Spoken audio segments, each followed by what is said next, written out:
Okay, I call the meeting to order. Tuesday, July 8th, 2025, 6 p.m. Tony, do we have a quorum? Mayor Palmer, we have quorum. Okay, thank you. Okay, we're going to have the Pledge of Allegiance and invocation. Pastor Clark Bozier of Willow Park Baptist Church will give us the invocation. Stand and we'll pray. Thank you. Father, we come to you in the mighty name of Jesus. Thankful, God, for every good and perfect gift. Thankful, God, for the greatest gift, which is your Son. God, how we thank you for the Lord Jesus Christ, who shows us we're sinners, who cannot save ourselves, and God, who tells us he's the way, the truth, and the life. And I'm so thankful, God, that we get to live in the United States of America, and I'm so thankful for our country. So thankful, God, for the men and women who even now defend freedom. So thankful for our first responders and our police and all who make up what we call our city and our municipalities. And we're just thankful for them. Thankful for the service that they bring to us. Thankful, God, for the sacrifices they make with them and their families. And God, how I thank you for Willow Park. I love this place. Sure grateful for the people that are here. And I pray that, God, your blessings would be upon them. And God, I pray they'd know your loving favor and kindness all the days of their lives. And God, how I pray for our mayor, for our council, for these that make up this august body. Would you put your hand up on them? And God, you told us in your word, if any man lack wisdom, let him ask of God. So God, we ask you to give them wisdom. We ask you, God, to do just what your word says, which is direct our steps and order our thoughts.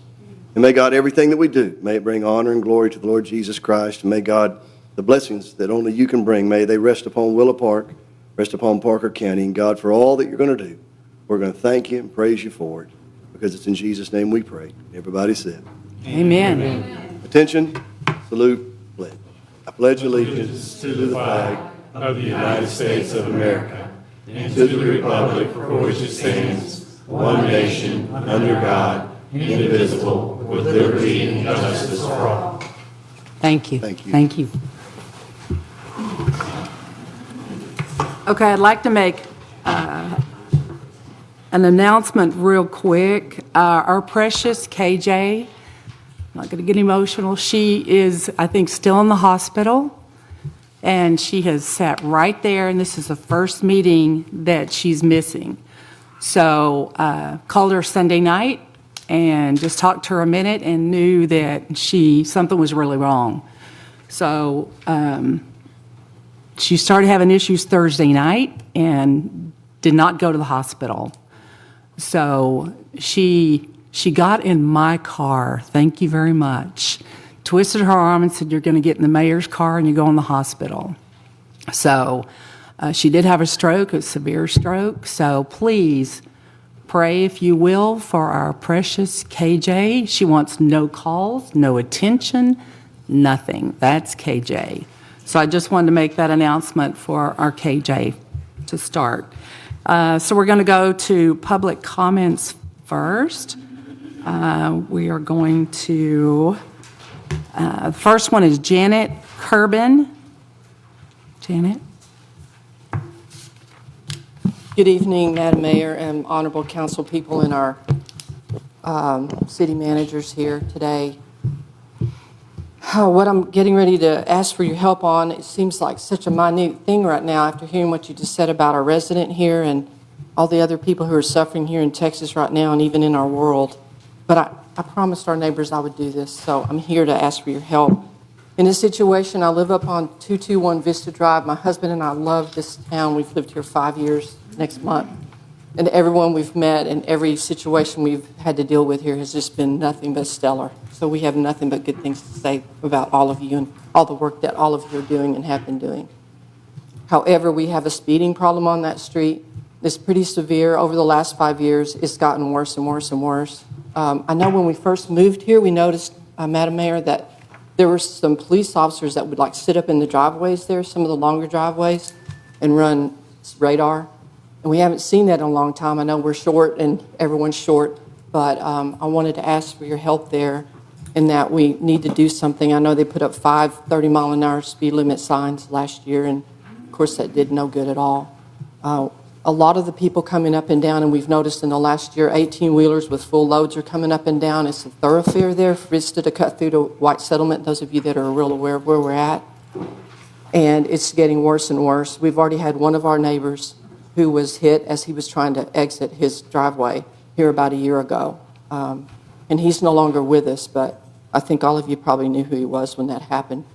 And it's just a matter of time. I can see it happening now with our children running around in the streets, and, you know, their little bikes will go in and out. It's just a real scary situation. I've even watched like drag racing going on, where it's just peeling rubber all the way up, like past 4 houses, past ours. So I don't know, since it's a thoroughfare, if humps are allowed like they were on Crown or what, but I'm just letting you be aware of that, and that we care about our neighbors. I'm scared that there's going to be a child or an adult or any animal, if for that matter, hurt very, very badly. I just wanted to make you aware of that and let you know I don't know what else to do but ask for help. And I appreciate your time. Thank you, Janet. I appreciate that. Okay, next we have Harold.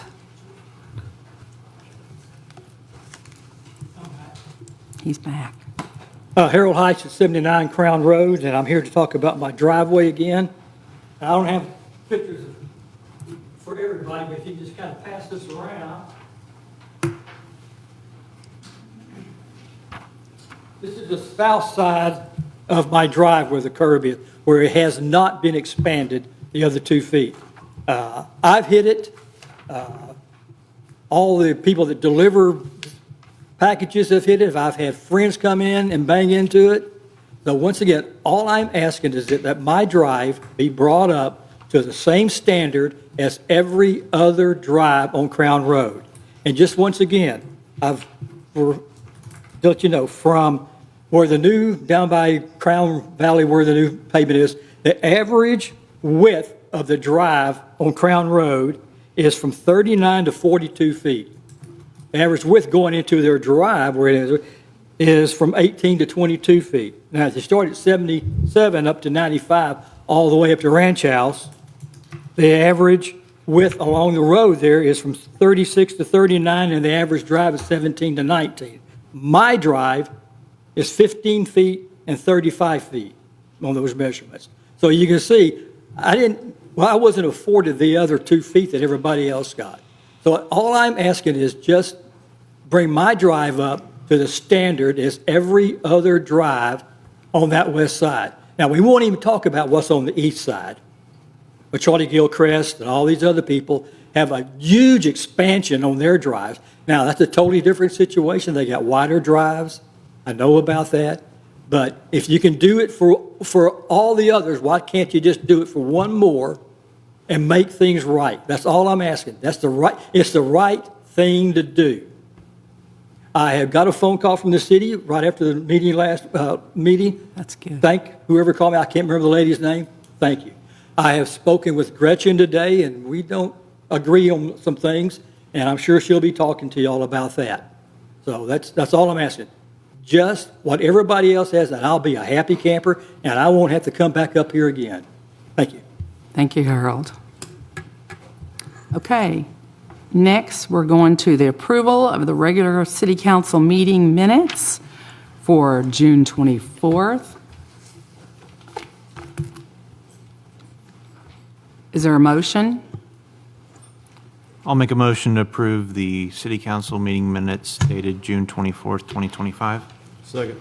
Second, okay. All those in favor? Any opposed? Okay. All right. So, discussion action to consider approval of time limit change for public comments from 3 to 5 minutes. Is there a motion? Is anyone presenting anything, or is this? I think it's already I have happened. a discussion about it. We talked about, it was mentioned the last one, if we hit so many, I guess, people want to speak, we would go back down to the 3 minutes. What's that, how many speakers are we going to have before we knock it back down? Yeah, what's the threshold? Well, it can be discussion before a motion, to form a motion.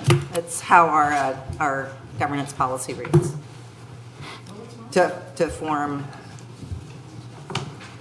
That's, our governance policy states otherwise, so, the way I've read it. So, what I would like to mention is it's not just the 3 minutes, there is a resolution in the packet, and is that what you're asking, Sean? Yes. Okay, and it is not included in that? Ah, I think we need to have something in there. I mean, we can't just say, well, we decided this time we're going to go to 3 minutes, but Well, it 4 more just- speakers or? Did you read what it says? If an unusually Honestly, large I number did of not bring the speakers. iPad back up here, Yeah. sorry. Well, it's what it says in item 3. If an unusually large number of speakers file speaker request forms, then presiding officer of the council may reduce the applicable time to 3 minutes. So, I mean, it's really case by case. I mean, this contemplates the citizens presenting speaker request forms, so we'll be able to count. So if we have a large amount of Yeah. forms, we can change it? 30, 40 of them, I mean, on Right. one item. I'd still like to put a number on that. Is it going to be 5, 6, 7? Let's put a number on it so we're specific, so we're not cheating people down the road. Or if it's something that's, people don't think we're in favor of, and then we decide to knock it down to a shorter time, I don't want that to be the case. Sure. So in discussion on that, do you have a number? I'd go with what everybody says here, 4, I would think, 4 or 5 maybe. More than 5? I'd say anything more than 5. Y'all good with that? I'll make that motion. Okay. okay, I'm looking specifically at Exhibit A and asking what are we changing in Exhibit A? Just so that it's clear what needs to be, If we have more than 5 speakers signed up to speak, we knock it all down from 5 minutes to, I'm sorry, to 3 minutes each. Pardon me.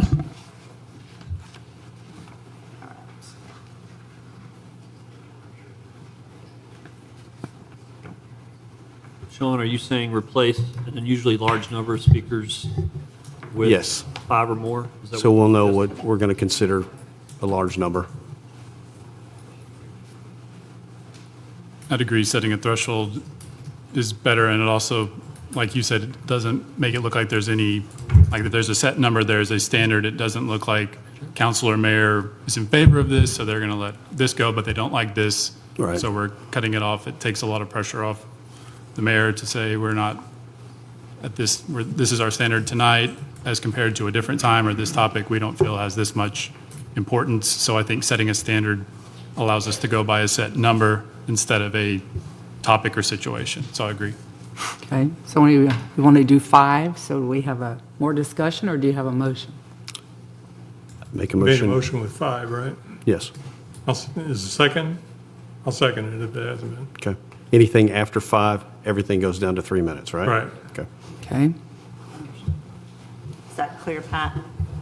Well, the way I've rewritten it is, if more than 5 speakers file speaker request forms requesting to speak at a city council meeting, the presiding officer and/or city council may reduce the applicable time limits to 3 minutes as necessary to complete the meeting within a reasonable time.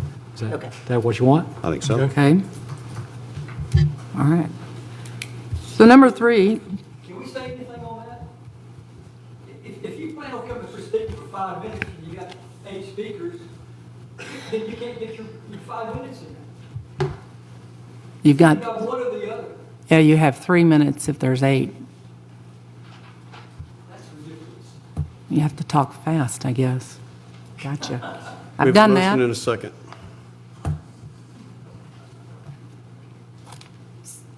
Did you make the motion, Sean? I did. Mm-hmm. Greg I seconded seconded. Yeah, Does the mayor still have the option, kind of like I saw it with Doyle several times, and with the option to let them go longer on specific topics if necessary? If granted, you could request additional time. Is that, Yeah, See, it says you may reduce it. Doesn't mean you have to reduce it. right, and that's kind of what I was, there So, was I mean, if that's- applicables I and mean, some things like that. If you want that to I change wanted it to clear up. shall reduce, and it's a different animal. It's really, and that's why I think, before, it's, I mean, to me, 6 speakers is not a large number of speakers, but that's just me. I mean, on most topics, if you got 30 people, 20 people, that's a lot of people. But that's purely up to y'all. Point of information, Madam Mayor, are we in the discussion part of it after the second? well, Got a we, second? We've had a second. Yeah. We're in the discussion phase? Yes, sir. Okay. I'd like to amend the motion to 10 people versus 5. Okay. Do we have a second on that? I'll second that. I think 10 is closer to the number I was thinking. Okay. So we have to do a vote at this point because we have. We've got two motions on the table. right? So we need to, do you want to amend your motion or withdraw it or keep it the same? Keep it the same. Okay, then we have to vote on the first one. Okay. So at first, we're going to vote on 5. Right? The motion 5. So do we have any votes on 5 minutes? Any motion? Got one? One motion. Did you second? I second and I voted for it. You just said you wanted. Okay, that's 2. Okay. So now we're going to go over to 10. If, We have to, Who's sorry, gonna point do of that? information, Madam Mayor. We need to have the votes for the nays. The noes, so we have nays for the 5, yes. You have the yeses, nay. nays, 5. All right. So now we're going to go to 10 minutes, right? 10 speakers. Okay. 10 speakers. 10 speakers is where we're going to go. Is there a motion for 10 speakers I made the to motion. change it? Yep, I second the motion. Okay. All in favor? Okay. 10 minutes, 10 people, sorry, has it, okay? Nathan, the nays. Nays? Yeah. Who voted? Right. Perfect. Okay. So we're at 10. 10 speakers, and that's the difference. All right, so next we're going to do a discussion presentation regarding Master Plan Residential Community of Clarion. And I want to make a statement on that was asked of us. I want to remind citizens that the city plans to address all the questions and comments provided during the video stream and via email concerns this presentation and development, because that's what was requested. Correct. Good evening, Mayor and Council. In partnership, property owner Brothers in Christ and developer Scorberg Company bring forth the Master Plan Residential Community Proposal and presentation for the Clarion and the Heights at Clarion, previously referred to as the Bluff subdivision. The residential development consists of 244 residential lots ranging from 5,000 square feet to 19,800 square feet, and one 17-acre park with amenities to be dedicated to the city. This site is composed of approximately 82.37 acres of land located northeast of the reserves at Trinity Phase 2 subdivision and southeast of Crown Road, a portion within the extraterritorial jurisdiction and remainder within the city limits of Willow Park. A large parcel of this tract was added into Willow Park's ETJ because of a land swap agreement with the city of Weatherford in April of 2023. This swap was agreed to provide more contiguous development and effective delivery of municipal infrastructure to both cities, or for both cities. City staff have determined that the city of Willow Park has sufficient water supply and wastewater capacity to service this development as per its stated demands attached. At this meeting, developers will present their proposal and hear council's questions. Residents' questions may be directed to staff after the presentation and by the July 22nd, 2025 council meeting, where the developers will be in attendance for response. At its discretion, and after City Council's executive session, it may take action and direct staff to proceed with the developers for the creation of the developers agreement. City staff believe that this is the highest and best use of this property and good for the residents and future of Willow Park. City staff recommended that the City Council proceed with the developers agreement. Thank you. Hold on. Bryson Adams, Brothers in Christ, and Brian Holland, Scorberg Company are here to present. Thank you.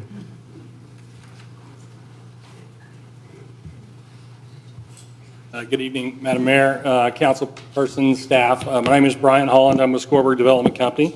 Thank you for having us tonight. Appreciate your time. I'm going to give a quick presentation. We got you a packet, a fairly detailed packet earlier last week, and I know Tony and staff included that in your packet, so hopefully you had a chance to review that. There's a lot more detail within that document. And so we're just going to kind of touch on some of the high points and then open it up and let you ask questions. And I'm going to talk a little bit about the project itself, some of the details and what we've been through, and then let Bryson pop up as a property owner. And we are looking at doing this together as a joint venture between the two entities. So you'll have them involved as well. So real quick, and does this work, Tony, or are you going to? Okay.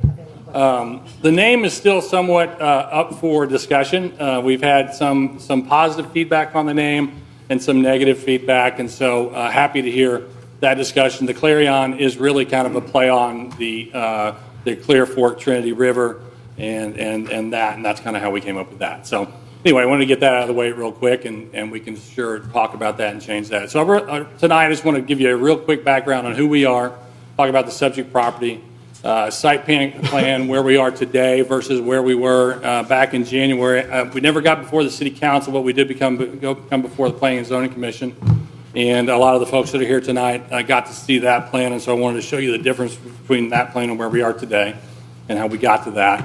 We'll talk a little bit about the project virtues and the elements, and then show you some of the representative product.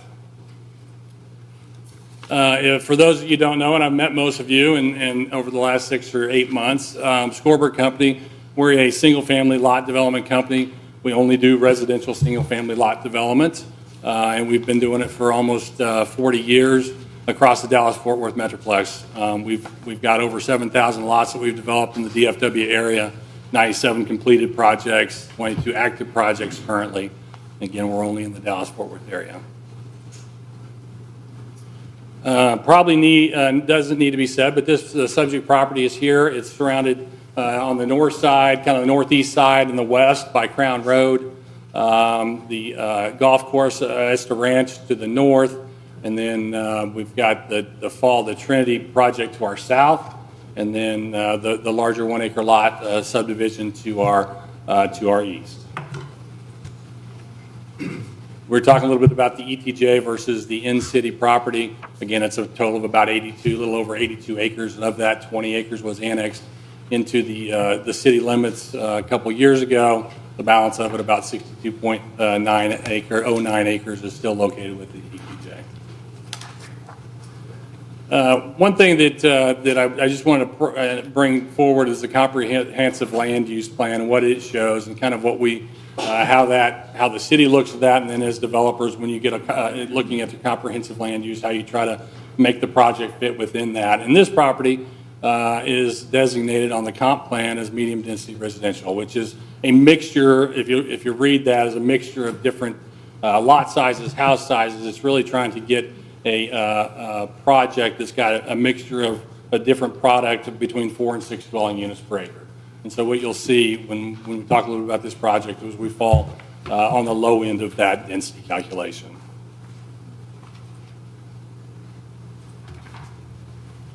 So this is the plan as it stands today. And the next slide, I'll talk a little bit about where it varies from where we were back in January. And Mayor Palmer, you were here during that meeting, and I was. And you spoke very eloquently. And so we hopefully took a lot of that to heart. We've brought back what we think is a much better plan, a little different street network. We'll get into some of those virtues. But right now, it's an 82, as we talked about, a little over 82 acre project. Of that, we've got about 20.2 acres that's open space, which is about a 25% open space on the project. Now, a lot of that is in the floodplain. A little over 17 acres is in the floodplain to the west, which we intend on, we'll talk about that, dedicating for future city park, the continuation of the Highgate Park that you're working on right now. So overall, we've got 5 different product types in here, which is different than what we had before. And what you'll see is we've got lots from cottage home sites, which are your 5,000 plus home sites in kind of the ochre color there, to executive home sites, which just are a little bit larger, 6,000 square foot home sites, and then estate, signature home sites, and the luxury home sites. And that's what we're talking about, the heights at Clarion is what we're talking about, where we've gotten the larger lots up on the kind of the below what we used to call the bluff. And those are 19,800 square foot lots, just a little over a half acre now. And then feeding into those will be your larger 80 by like 145 to 150-foot lots. So again, significantly larger lots in that area. So our overall density, I'm sorry, I'm going to jump ahead a little bit, is now, can I go backwards? Nope, don't need to make me, can you take me backwards?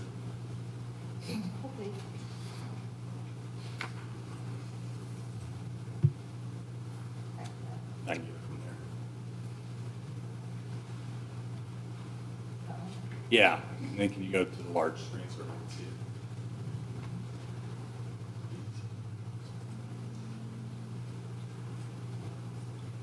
There you go. So our density is 3.0 gross units to the acre and 4.0 units to the acre on the net. Again, that's excluding the open space, the 20 acres of open space. And so we, as I was saying, we conform with the 4 to 6 medium density residential classification under the comp plan.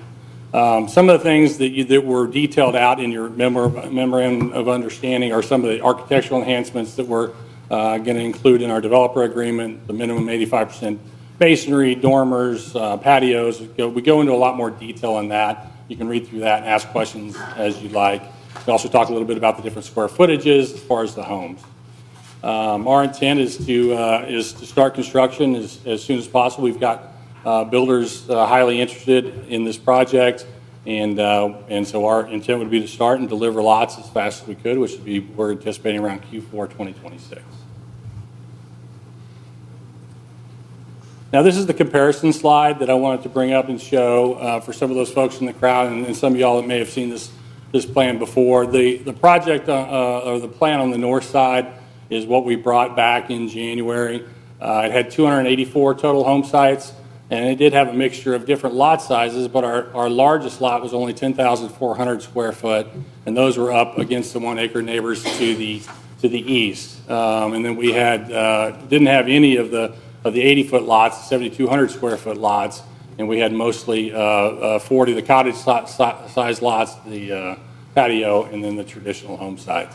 Compare that to today, we've got 244 lots, so we've lost just at 40 lots on the overall project, taking our density down from 3.4 to 3 units per on the gross, 4.5 to 4 units on the overall, and I just think it's a much better, more conducive plan with our neighbors and with the surrounding area.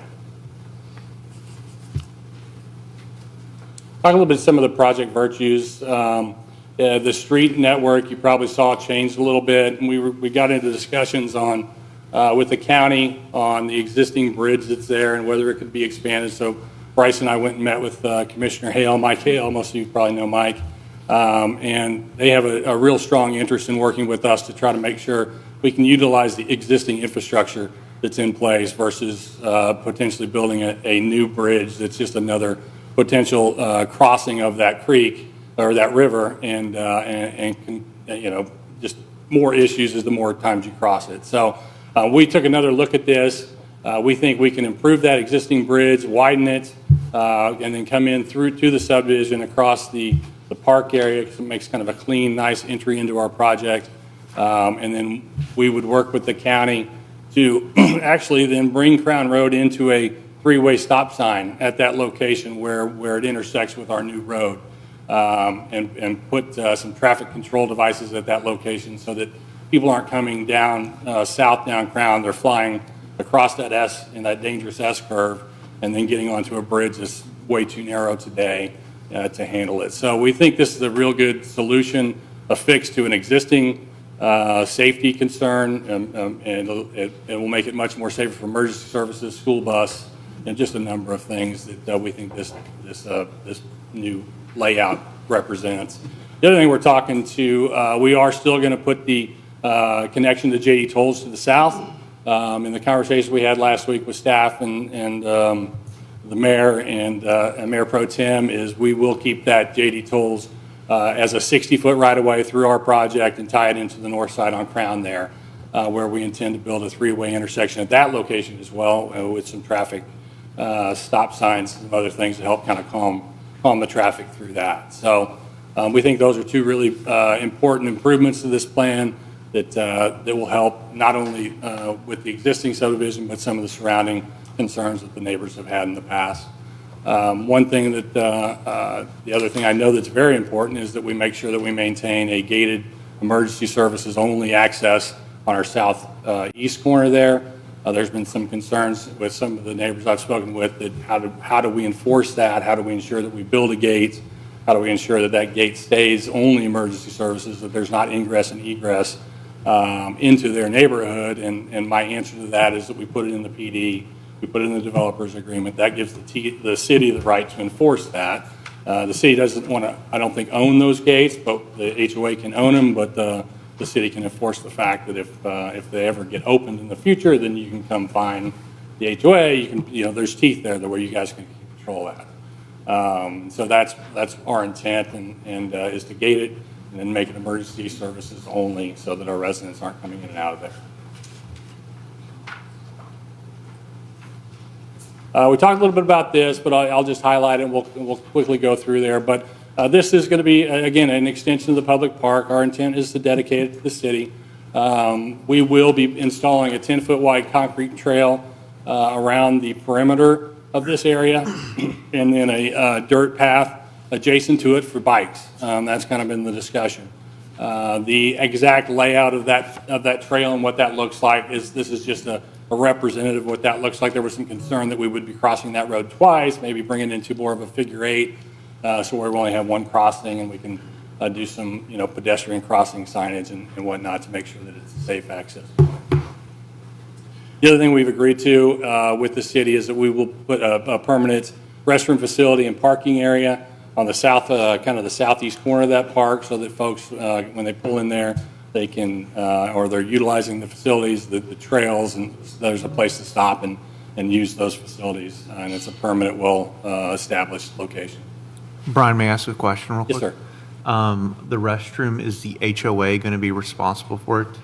It depends on whether it's in the dedicated part of the parklands. Well, that's yet to be decided. We can go either way. Okay. Yeah, there's enough residences where if it's something that the city doesn't want to take on that maintenance responsibility, we could carve that out and make that a part of the private amenities, but open to the public, and make sure that's in our HOA documents, and then that way it's maintained by the HOA. And that would not be too much of a burden. So. Thank you. And these are slides I think we showed before. Our product really hasn't changed. We have a home building company, Windsor Homes. We being a Scorberg company, Windsor's our sister home building company. They will be a part of this community. Windsor's got a great reputation, excellent, outstanding product. And then we are talking to other high quality custom, semi-custom builders. Dries Custom Homes is one of them that we're talking to, if you're familiar with Dries. Highland Custom Homes, and then David Weekley Custom Homes. David Weekley Homes is our other builder. So these are just some of the pictures of the product that they will intend to construct. And again, we talked a little bit about this before. This is kind of what we see as kind of a community within a community, where we can brand it a little differently, and the pink, the darker pink and the lighter pink will be our higher end kind of enclave, is how we see it. We're calling it right now, at least, the Heights of Clarion. It has one point of access into the community where we even see monumenting it a little bit differently, where you would maybe see a little bit of monumentation just on the north and south side of that entry drive there coming off of JD Tolls. Again, the access point, there's emergency access to the south only. And so it really will be a kind of a private, not gated, but private, feeling to that community, a higher end kind of enclave. And there is one builder doing that whole part of the project as well. So talking a little bit about the key project elements, which was in the package as well that you saw. But again, we don't talk too much about this, but we will be voluntarily annexing this into the city limits, the balance of the acres, the 62 acres. That enhances Willow Park's tax base, extends the CCN. It extends a lot of rights to the city that you don't currently have through the legislation, and I think everybody's aware of that. We'll also be entering into a voluntary developer agreement that will talk about the annexation.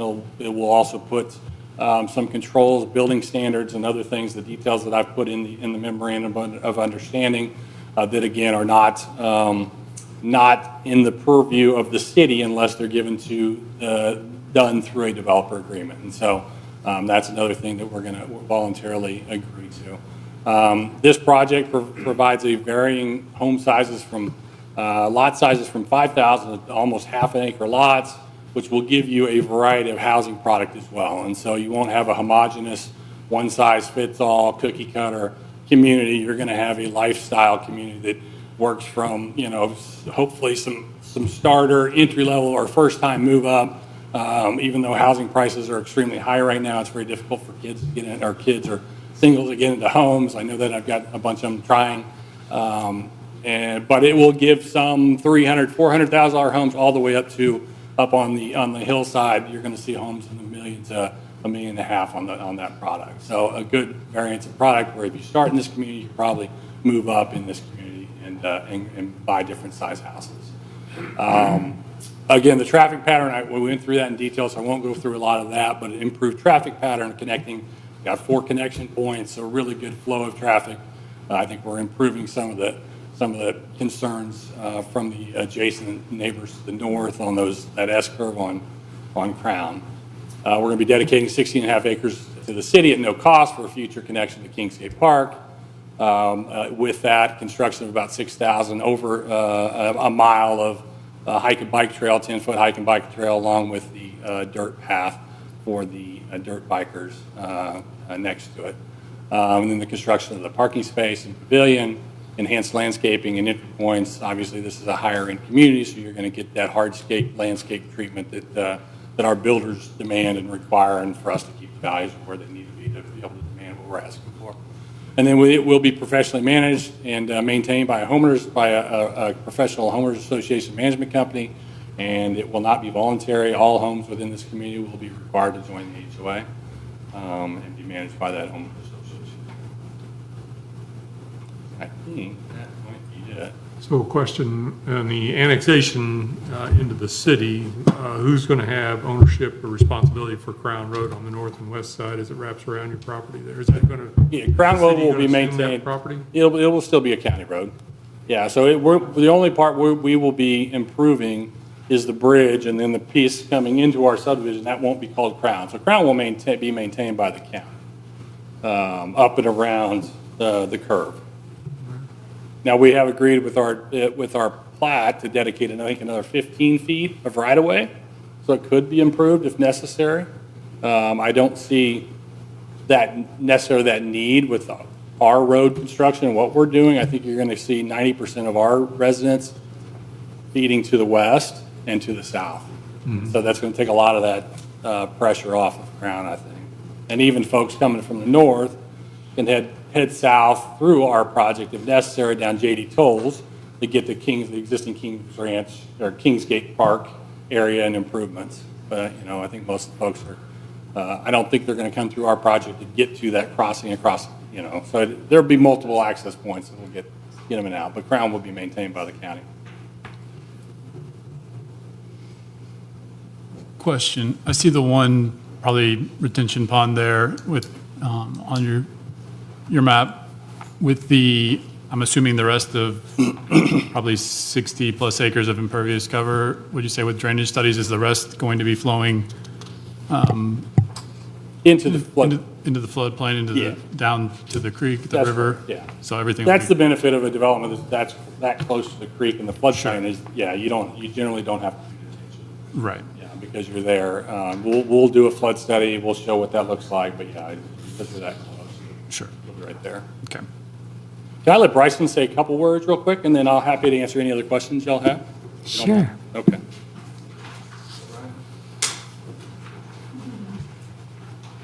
We're here. Yeah. We did it. No, honorable council members, Mayor Palmer. I've got a unique perspective I just want to share real quick as a landowner and just kind of where we're at with this project. So there's some nuances I think that obviously, I think, Leah, you're probably aware of, and even Eric, because we've had some conversations.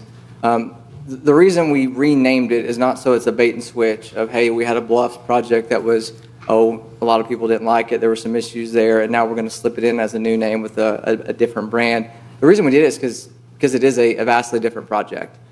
over the last, I would say, 6 months, but particularly in the last 2 months, with conversations with the mayor, with staff, with Leah. Hopefully, what we've done is we've been quick to listen, slow to speak, and we've taken comments and we've taken concerns and said, okay, it's not all about money. It is about trying to find the project that makes the most sense in Willow Park. As a landowner, we've owned this piece of property for quite some time, and to Brian credit and the Scoreboard Group, they have been not only willing to work with us through this process and through the city, but willing to take, quite frankly, a pretty big haircut. When you take a project that goes from 384 or 284 to 244, 40 lots at $110,000 to $150,000 a lot is a big number, and so I think it shows you what kind of developers they are in terms of it's not just all about the dollars. They are genuinely trying to create a community that Willow Park can be proud of, that we can be proud of. And to that degree, as we work through this project, as the landowner, I said, hey, I buy into that. I want to do that. And so we've done all the construction thus far, just getting the land out of the floodplain because we have a development company as well. And so what we're doing is we're partnering with them. So we have vested interest in making sure that this project not only is something that we buy into, that Scoreboard buys into, but y'all buy into, and we'll be here, until it's finished. And so I think there's a lot of merit in working through a project, and when you see it go from what you thought it was going to be to what it is now, primarily because, again, and to the city's credit, you push back, right? You say, hey, this is what we're hearing from the citizens. This is what we normally do and don't do, and this is where we want y'all to be. And again, hopefully we listened. It just goes to show you that I think the project in and of itself is good, not based on the finances, but on the merit in and of itself. And so from my perspective, I'm proud to just not only own the land, but to be partnering with the Scoreboard Group to come in and say, hey, this is something that I have a little 8-month-old girl that, Teresa, you've seen a picture of, that I can come back in 15 years and say, hey, look, this is what Daddy did with the Scoreboard Group. And a little bit of my background, so Willow Park Baptist Church, my great-uncle started that. And so my family has been in Parker County for over half a century. And so I have vested interest in this community as well. Not Willow Park, I live in Peaster, but Parker County in general is somewhere that I plan to raise my kids. I plan, actually my whole family, we have a family compound in Peaster, they live there. And so this is something for us that is not just about, hey, let's sell this land and let's go find another deal to go do. We have a lot of land in Willow Park, and we plan on trying to develop it based on what you said, highest and best use, right? What is the highest and best use for this project? And so I just appreciate, as, can I call you Teresa? Yes, you can. As Teresa has come in and the challenges she's faced, me being willing not only just to come in and you talk to me, but me talk to you, and then obviously Leah, staff, just to work through the issues here. Because sometimes these projects, they die on the vine because they take forever. And I think where we're at now is hopefully we have done just what I said earlier, which is we were willing to listen and even slow to speak. Even when we come back and answer questions, Brian, hopefully we'll do that in a meaningful way. But then when we get to next council meeting, hopefully we've answered all the questions, maybe not satisfactory, but to the best of our ability and the best of our knowledge. And so it's good to be here. I'm glad to see Teresa, you doing your thing. I'm all about it, right? But I do. I appreciate. I've always said this. I mean, me and again, Kevin's not here tonight, but me and Kevin have been developing Willow Park for at least 6 years, and we've never had an issue in terms of communication, working with staff, and trying to get things across the finish line. We've had some projects down the vine. There's no doubt about it. But in terms of, hey, can we just talk through this? Hey, can we pick up the phone and can we have a meeting? We've always been able to do that, and I hope hopefully that continues, and hopefully at the end of the day, you can see the project for what it is, which is, in my opinion, a wonderful project for Willow Park. Really, I think the highest and best use, and it's something that it should have been probably 4 years ago. We just, at that point, we're not ready to develop it. So that's all I have to say. I'm glad I didn't have to give the presentation that Brian gave, but they do a phenomenal job putting together the data, and I mean, we're glad to be partnering with them. So. Thank you, Bryson. I forgot one thing. Add one more thing Real quick. Real quick. I wanted to just point, because this came up earlier in a discussion, is there's no city incentives on this project. That's, I think, hugely important, because the last time we came to you, we were asking for the world, as we do as developers, right? We start somewhere, and we end up where we end up. But there's no PID. We're not asking for a PID. We're not asking for a TERS. We're not asking for impact fee reimbursements.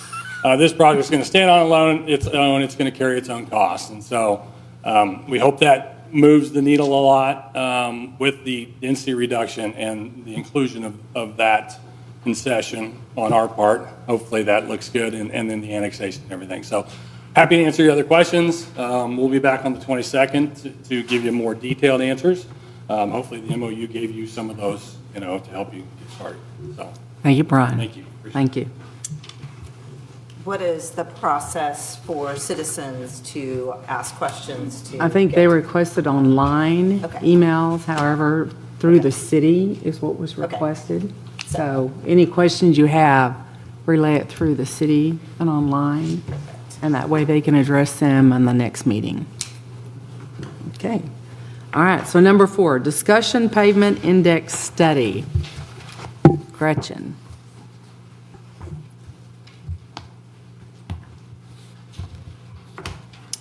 Madam Mayor, Council, this next agenda item is part 1 of a 2-part presentation to update the council and the public on the concepts of pavement management, the health of our roadway network, and the results of the pavement condition survey. I may need help with the slides, if we can. Are you the slide person, Tim? Yeah. Well, I'm glad up here so I can read that. Go right ahead. Number 4. God. There you go. Okay, so first slide.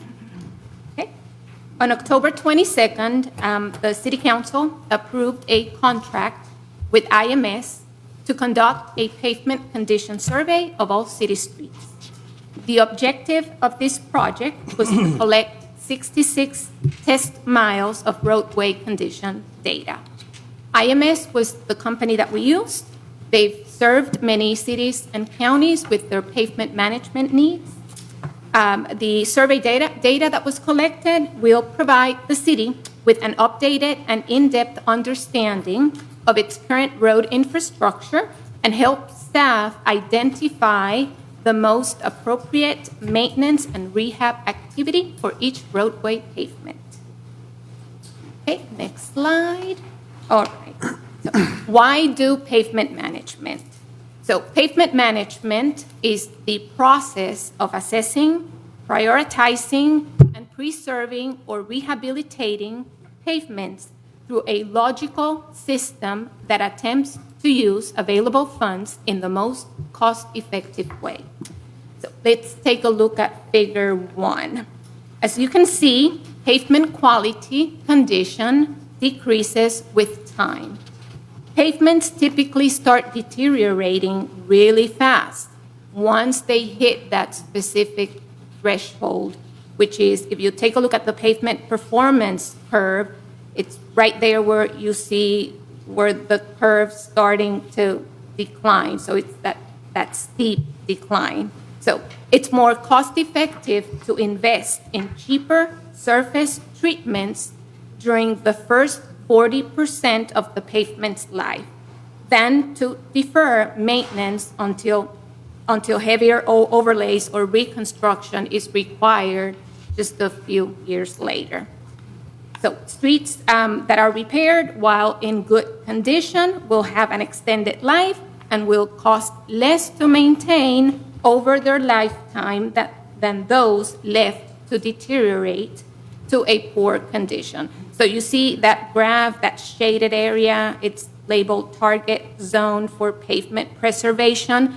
That's where you want to start looking at pavements and trying to do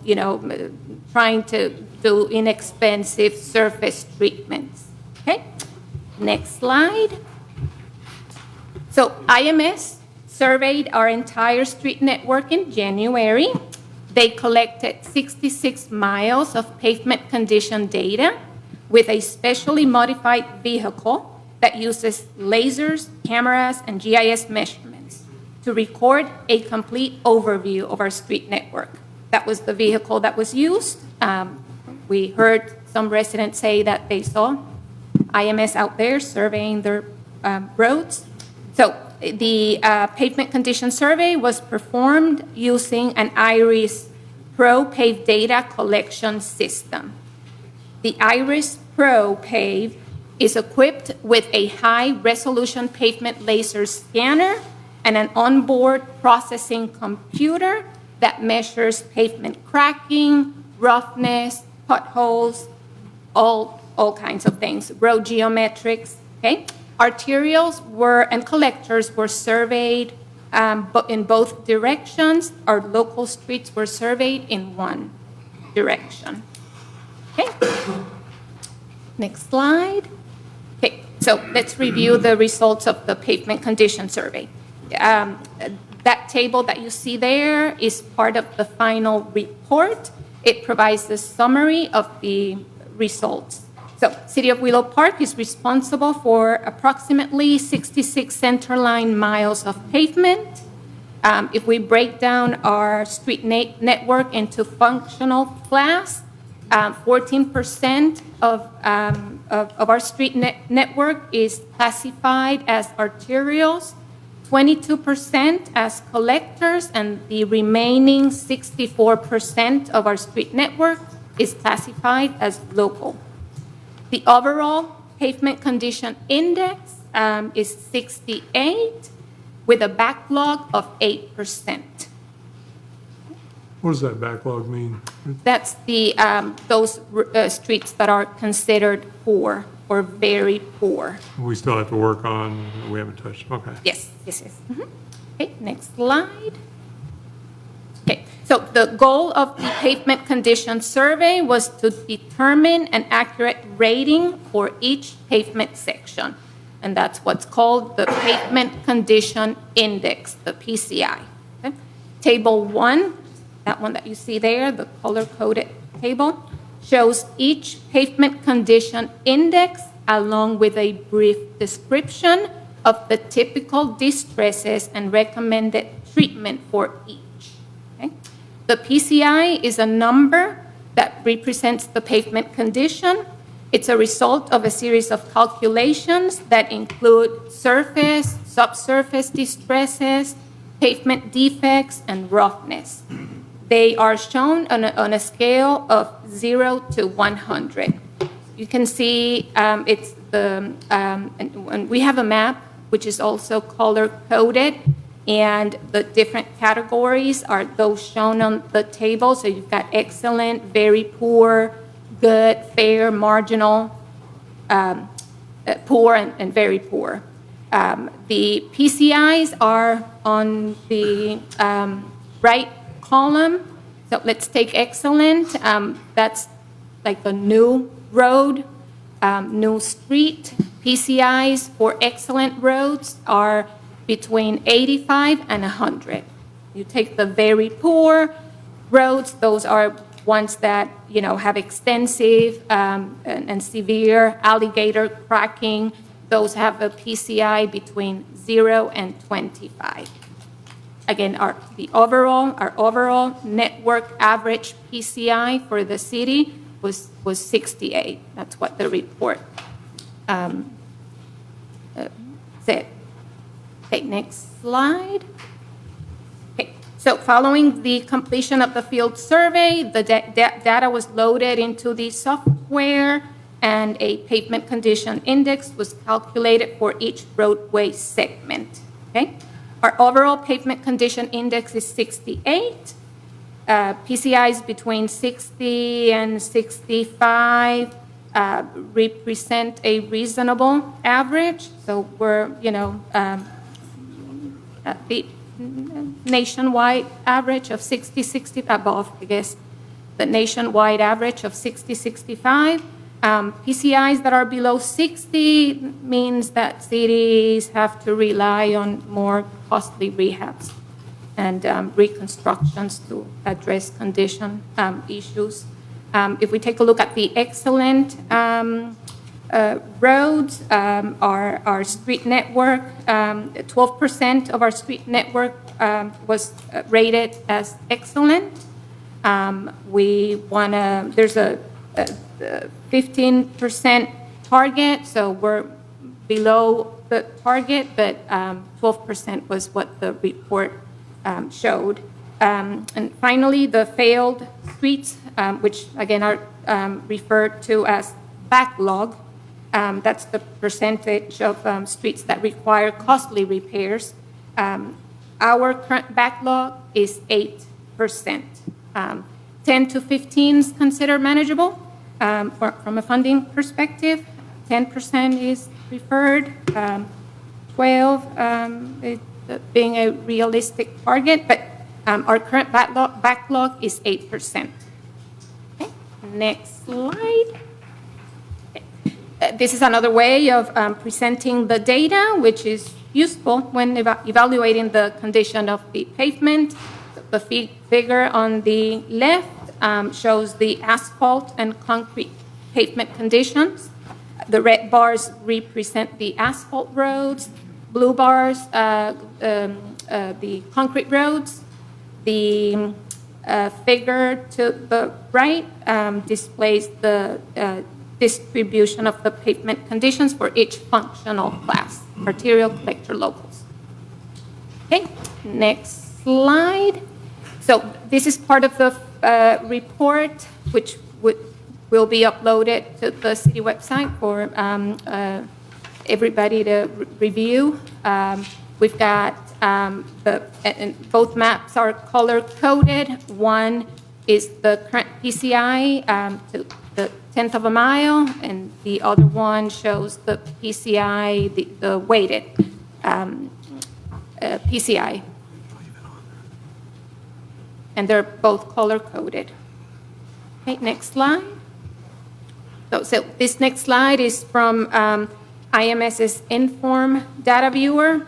The Inform Data Viewer is a web-posted viewing tool for reviewing pavement condition data and associated imagery. It's fast, it's convenient, and reduces the need for field visits.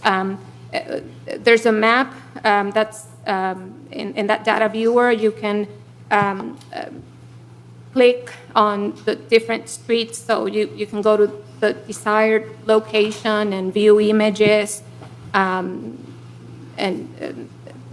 that's what you see on the upper right. It's like a synchronized playback sequence where you click on it and you can see,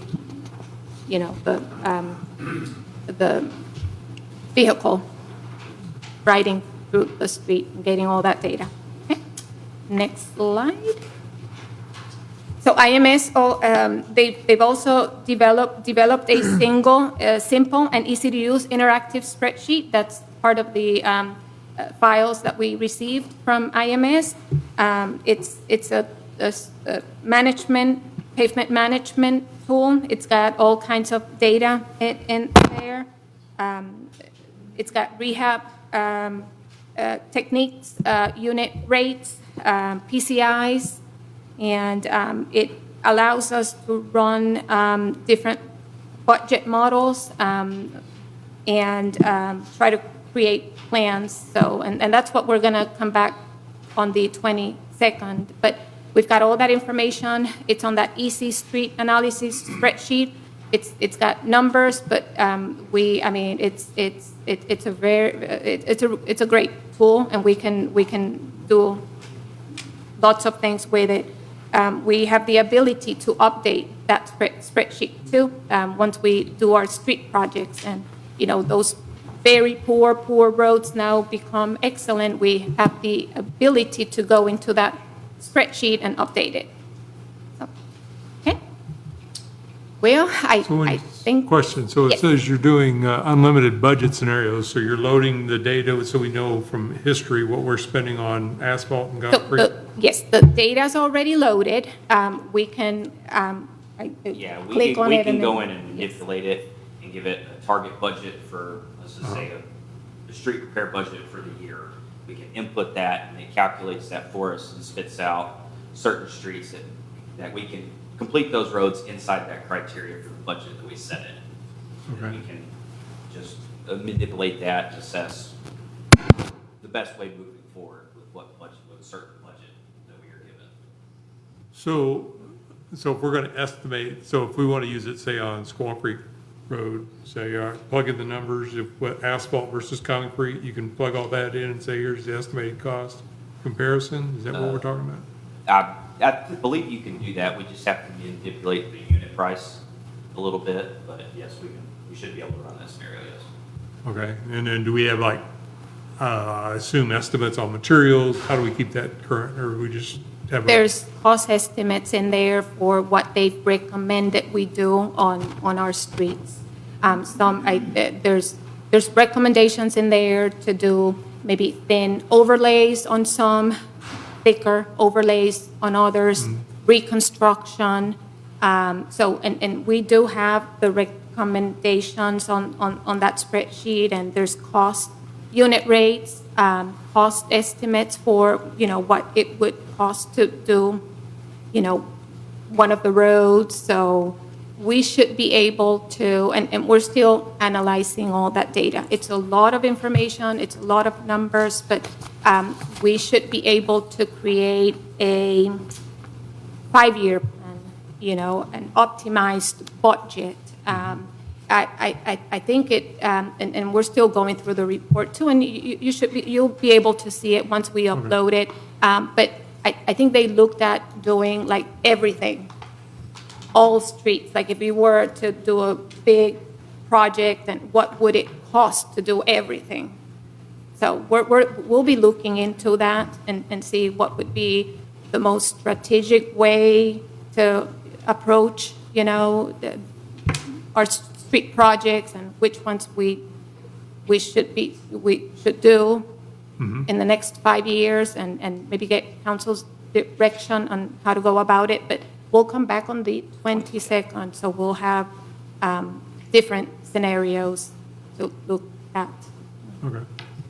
Thank you. Does this report factor in how recently a street has been updated? For instance, if you look at it right now, you'd see there's a 0 backlog on concrete streets, and we'll say, well, maybe we should do all concrete because it shows we don't have any issues there, but those may also be the most recently updated. So how do we balance some of So our? when they came out in January, they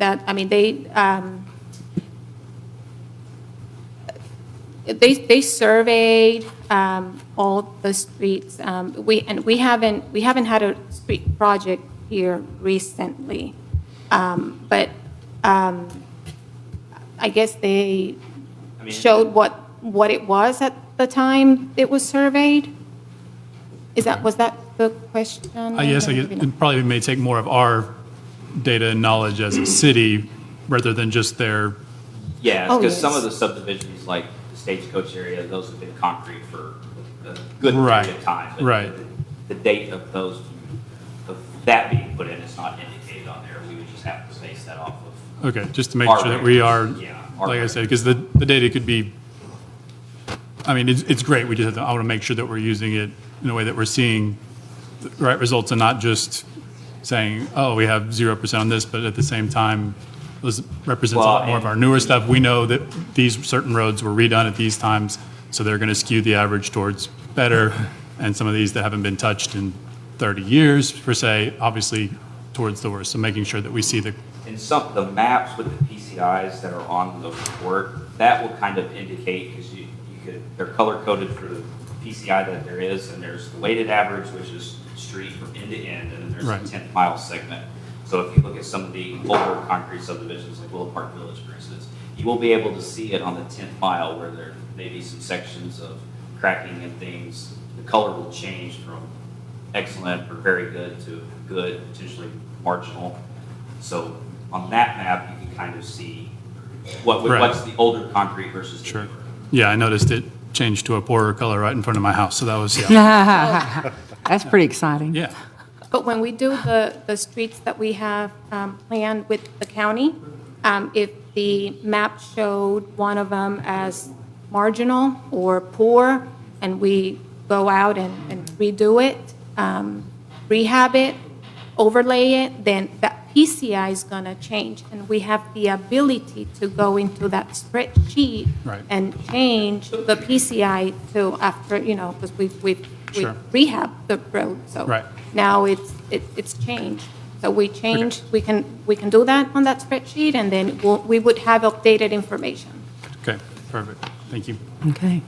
Thank y'all very much.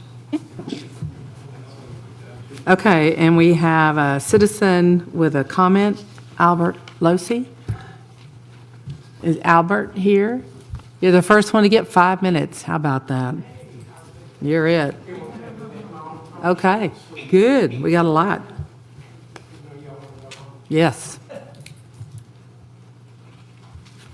I disagree with their findings on these streets.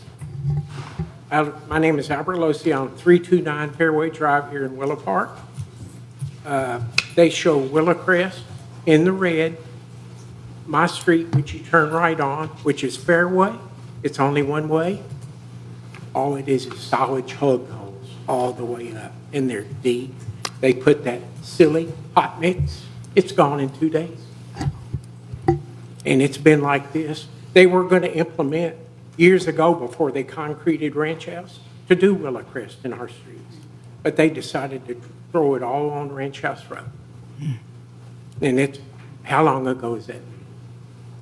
And the neighbors and I ticked off at it. We're sick of it. Something has to be done. I've had council members tell me, oh, I'm going to come up and look at it. I'm not holding my breath because they won't show. That's all I have to say. That's it? All right. Thank you, Albert. Okay, next we're going to have the discussion budget work session to discuss general fund to the 2025-2026 fund year. We have Jake and Michelle are coming up together.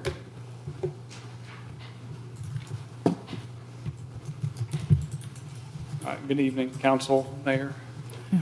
So I know y'all had the enterprise funds at the previous budget discussion, and this is going to focus on general fund. I'm just going to give some highlights, and then we'll go through the actual budget, and obviously whatever discussion, question we have along the way, let me know as we go through that.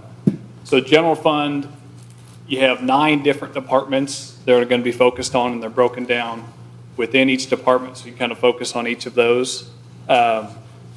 Your primary revenue sources are going to be your property taxes, which is maintenance and operation, which is 34% of your revenue, and then your sales tax, which is going to be 39% of your revenue. So 73% total between those two. Your other revenue sources, you're going to have franchise fees, permits, development fees, court revenue, and also some rental income. On the expense side, so we're looking at historical actual, and also looking at different ask and needs of the departments and what we're projecting in the future. The largest cost cumulatively is payroll. That's about 62% total. I know it was discussed last time that you may have some more in-house payroll versus what your contracts that can skew in terms of what's payroll versus contract services. There's a 4% cost of living adjustment in there, and then I think health insurance had a 14% adjustment based upon the bid that had come back on that. There are some added costs for the home rule charter, so I know that's been a discussion, and so for the budget next year, there's about $70,000 in costs that were added, so that's going to be, and you'll see the line items, but it's going to be advertising, printing, and some legal work that's on there, so that's something to point out. How did you come up with that number? That was done, I know, with some discussion with Brian and Michelle that we were looking at just anticipated cost of, I think, you have printing notices that have to go out and different disclosures that have to go out, and then also just the legal cost of writing that. So Okay. That was the estimate that was done as. That sounds pretty high because. It can be adjusted. Yeah, and this is Yeah. preliminary budget, right? That sounds That's why we're- really high. Yep, exactly. Yeah, and the reason that it sounds high to me is because we're doing comparisons of the cities that have actually done it, and our cost anticipating might be even 20,000. So Okay. that's a huge, Absolutely. huge difference. That Bring would it be down. great. Yeah. But go ahead. I'm sorry. Yeah, no, absolutely. So, and that's why it's preliminary to have these discussions, of Right. course. Additional costs, so police department, I think, will be discussed there. One, add 2 new officers, and so so their total budget was a $410,000 increase to the police department budget. So their portion of the budget alone is about 49%, right? So you can see a lot of your new revenue is that in the current budget model that we have now, that's where that would be going. Also, you'll see on the leases, so I know that's going to be discussed tonight, is, right now we're on a month-to-month, and my understanding was when the new vehicles kick in, you got to basically pay that up front on the 12-month. So that will all hit in this budget cycle, so you have some elevated cost on the leases for your fire marshal and your police. Minimal amounts for capital improvements, so you'll see that as well. So there's just not, currently within the budget, there's not dollars allocated for large capital improvements. Those are done, as you know, a lot through bond issuances that y'all have done in the past. So that's what's paying for your, whether it be parks or roads or some of your major infrastructure projects. And obviously, those are things to look at in terms of when you set your tax rate and what you want to look at on your budget for this year. Any just questions initially? Anything you want to add? Any discussion? I know it's Any questions? No? okay. So again, I'm going to kind of run through some of the high points on the details. Obviously, there's 9 departments. There's a lot of line items on there. A lot of them are repetitive. If you think about salaries, things like that, you're looking, and I know there's a salary worksheet that's going to, if you want to go extrapolate all the departments' personnel, you can do that. But that's, things like that. We won't hit on every one of those.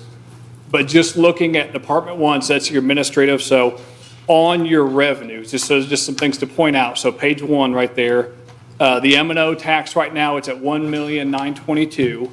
And so that's based off preliminary values. So we got preliminary values a month ago. Final values come out in July, so that number and or the rate will change some, right? Because obviously you have protests, things like that. So that's, and that's based on a tax rate on the M&O side of 18 cents, basically 0.183371.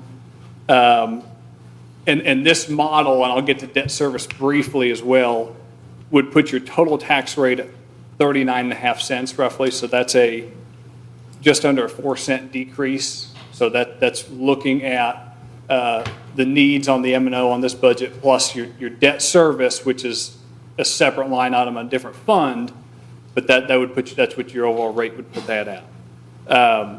Sales tax, $2,175,000. As you can see, we're at this year, and that's looking into the future, a slight increase based upon what we've seen come in on that. And so not, maybe the trend we were at last few years, but it's starting to come back just a little bit on that. And then again, some of your other larger revenue items, your franchise fees, that's fairly easy to predict. A couple of those are inter-fund franchise fees that water and wastewater pay in to the general fund. Interest we brought down a little bit because we expect the Fed to drop the rates a little bit. And then you have, rental income, $250,000. That's something that we're getting, again, on the rent from this building and also on the ESD on the police building. So those are just some items on page 1. So if you want to kind of keep scrolling down. So you can see your personnel. Again, we make adjustments for cost of living, under supplies. So yeah, you're right there. You're on the right page. There was $25,000 that was asked for events and different things like that. I know that, wanting to get involved in more local events. And so that was a change that was not on there in the past. Again, if you want to keep scrolling, we did decrease some of our contractual services just based upon actual spending, things like that. If you look right there, capital outlay, there at the bottom of the screen. So that the only thing on there is we had council-approved expenditures, which we had this year as well. We had $75,000, which is what the budget kind of allowed for. And so that allows, the council to meet, whether it be an urgent need or something comes up during the year, you have some funds available within the budget to do that. And I think that's, y'all have wanted that's been an important aspect to have. And so we want to keep that in there. Jake, is that for meetings like TML, things like that? Or not that? Not that. I mean, it's really discretionary based upon, if things come up during the year and if the council deems that there's something that there's a need of the city, there's something in the budget where we have the funds available to do that. Gotcha. Thank you. All right, you can keep scrolling down. So this is going to be on your development. So this is Department 3. Big change. So you look at, obviously, this is going to be your permits, development fees, things like that. And you can see, from where the budget was at last year, 600,000 on your main line item on your building permits, we've had to bring that down, and that's just, again, that's based upon the development within the city. We've had years in the past where it's been really high, and we've come close to that number, and then obviously this year you can see, where we're at year-to-date at 162,000, so that's why that number for next year, we wanted to bring that down, but that obviously can change depending on what comes in. And then obviously you have some additional fees within that, so you can continue to scroll down on that. So you can see you're going to have your payroll or your supplies, nothing, unless there's questions, there's not anything additional I need to point out on that. If you go to Department 4, so fire marshal, so again, there's not really any revenue here. You have your personnel cost, supplies, so again, you have some of your cost of living adjustments. And then if you go down to, just a little bit where it's highlighted, so that's where you can see on the vehicle lease, again, we had to do some additional costs because of the timing on that. And then there's that hazard mitigation plan that they wanted in the budget we didn't have so far. So again, just a couple things just trying to point out that are, whether it be changes or new things that we've had year over year. Legislative, again, nothing really on that. The only thing I would say is if you look on contractual, that's where we had budgeted the home rule. So again, that's something I think, if we want to revisit that and we can lower that number, absolutely, we can do that. For sure. I think we're trying to be conservative there to give plenty of room. Yeah, and one question I have on that, because contractual, because Dina's not here. Dina just started, and I'm just curious how overwhelmed her office is, if she needs any assistance. So that's, I don't know if anybody's asked that question, but that's where contractual could be used for assistance to her office if she's if she's overloaded with her duties. So if someone hasn't asked Dina, that's a question I'd like for someone to address, so. And just a matter of how much you have to outsource, right? Right, Versus right. obviously, if you do it in-house, you don't have any of those costs because you already have the salaries built in. Exactly. So we can look at adjusting that.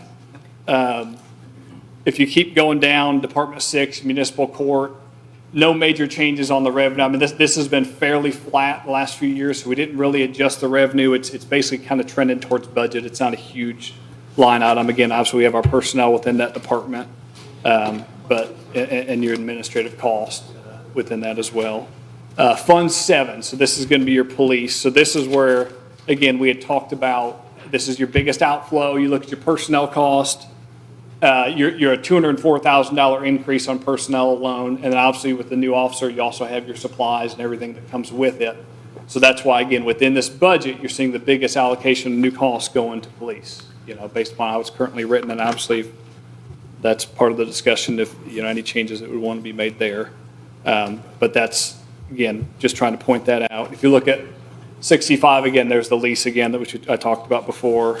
So those are some of the main changes. Again, no capital outlay on police because we're leasing of the vehicles, right? So we're not looking at anything major new changes or any purchases on that.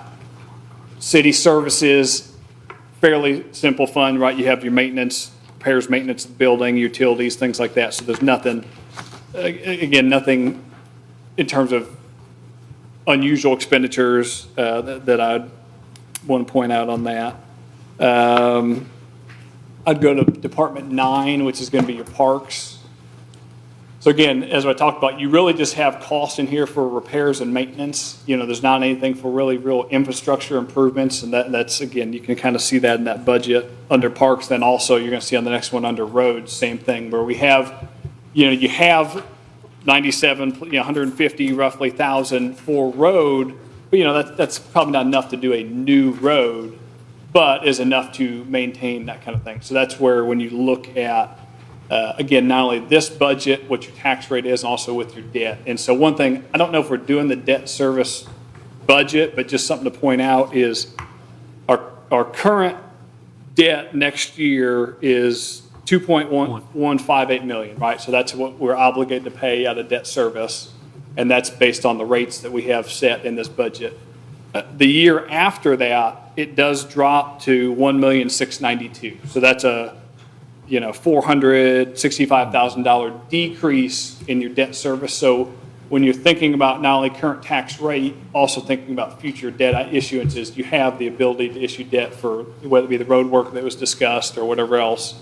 That would probably be your avenue to do that because you'd have the additional debt that you could do that with. That was what I had. I didn't know if you'll have questions or anything. And where, hotel and occupancy tax? Hot tax. That's in a separate budget, a separate fund. I didn't have that within this.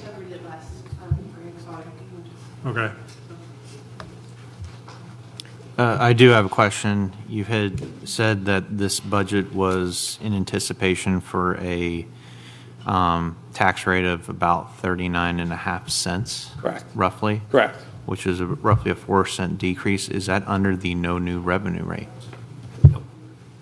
What? No, that's just Nope. an estimated number. Okay.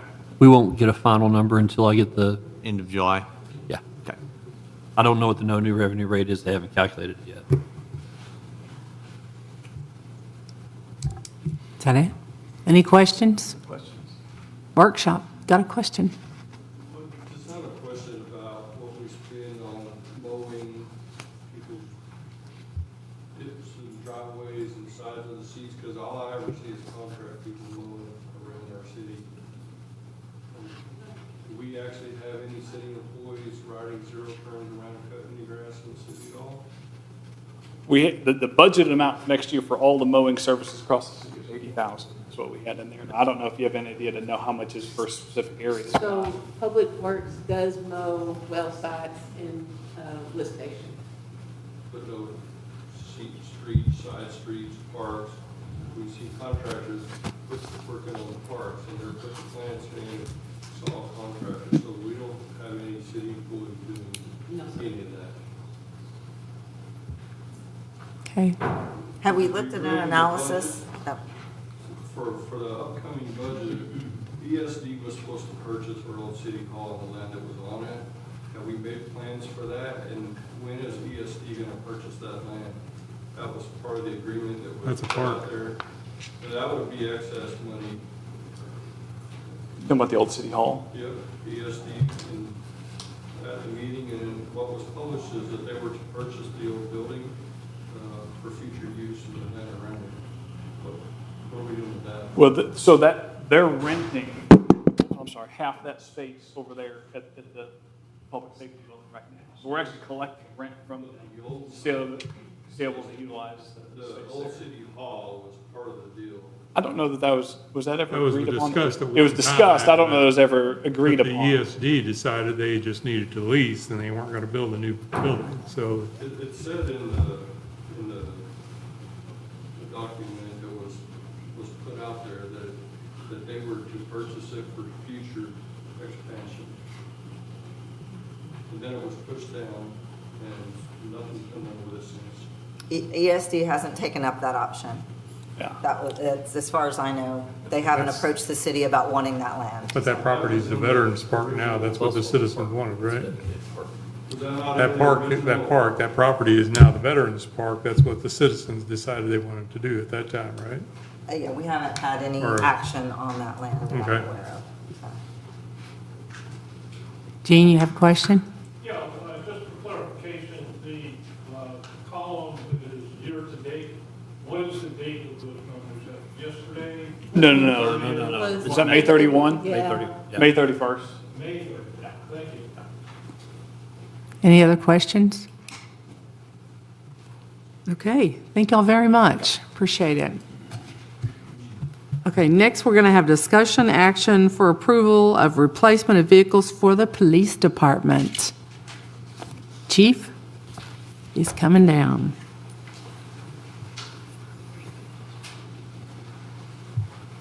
And Quincy's in tow. Hey, Quincy. How are you? Good. Good evening, Mayor, members of the council, Pat, city manager.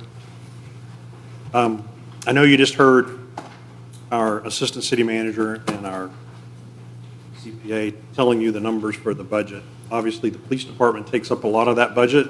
The police department is a large part of the city. And I don't make any promises that anything changes other than we'll try to give you the most exceptional service for the amount of people and the amount of equipment that we have. And that's what we're trying to do. So this year, as y'all all know, most of the police fleet is on a leasing program through a company. We have we have 6 of those vehicles that we have to return this year. They've called them back in. There's a 7th vehicle that would be for Randy in the building official. And then they wanted our SRO's Tahoe, which is actually a city-owned vehicle, but they wanted it, and they were going to give us a whopping $2,400 for that vehicle. Ooh. So what we are working to do here is the 6 vehicles we have to return, we're replacing those 6 vehicles. The vehicle that Randy would return, which is one of the trucks originally from the fire department. Randy is graciously said he would love to have one of our Ford Explorers. We have 2 Ford Explorers that are gray.